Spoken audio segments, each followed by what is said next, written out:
Correct me if I'm wrong here, Sonic super fans, but I thought Sonic the Hedgehog's entire gimmick was that he's incredibly fast, and the games are designed and made to make the player feel and experience that speed. I felt like Sonic CD actively went out of its way to do the opposite, and that kind of made playing the game not that fun for me. Welcome to completion number 77 of the Potato Backlog Project. I don't buy new games unless I earn money from completed backlog games to do so. Make sure you stick around to the end of the video for the only rating system that matters in the 2020s, the Tater Rater, and let's talk a little bit about Sonic CD.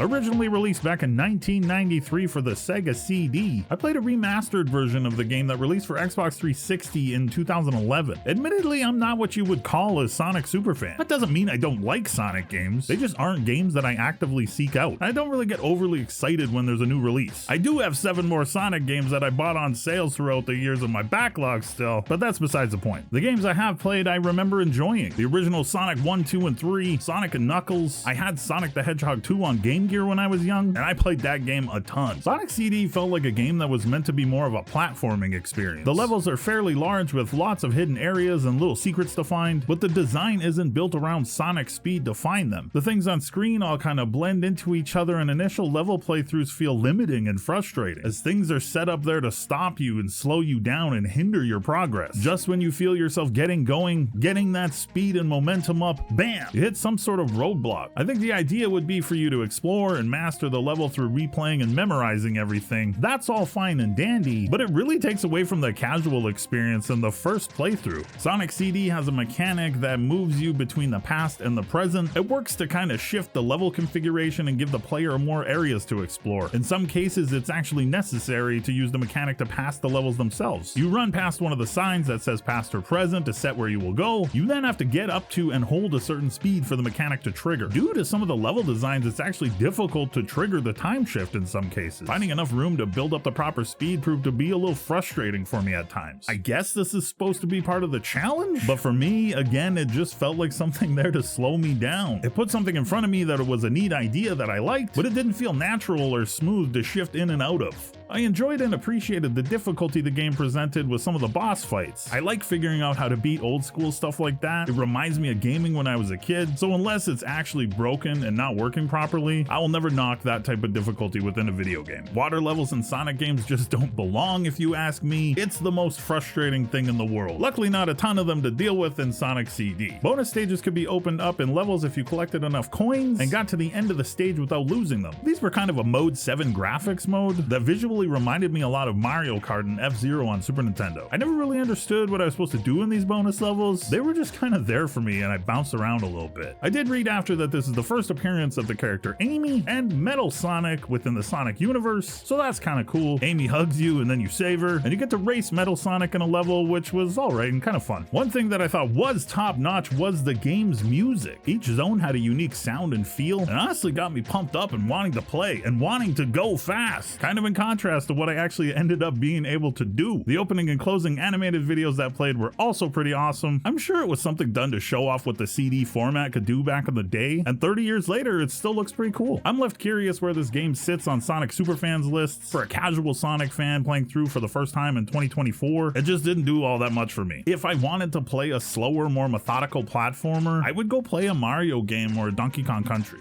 2 happy potato faces out of 5. The music and the past and present mechanic were cool. The lack of feeling like a super fast, crazy hedgehog just kind of made this one feel lackluster to me. With that, the Backlog Project rolls on. I do have Sonic Forces, Adventure Generations, Mania, Sonic 4 Episodes 1 and 2, and Sonic Unleashed left incomplete in my backlog, so those will be coming up soon. Let me know in the comments if you want to see a separate video for each of those playthroughs, or just one giant Sonic video for all the completions. Thank you so much for watching. Be kind to yourselves and others that deserve it. We're on to the next one.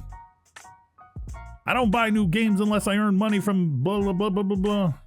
I do have 7 more Sonic games in my backlog that I bought on sales and stuff like that.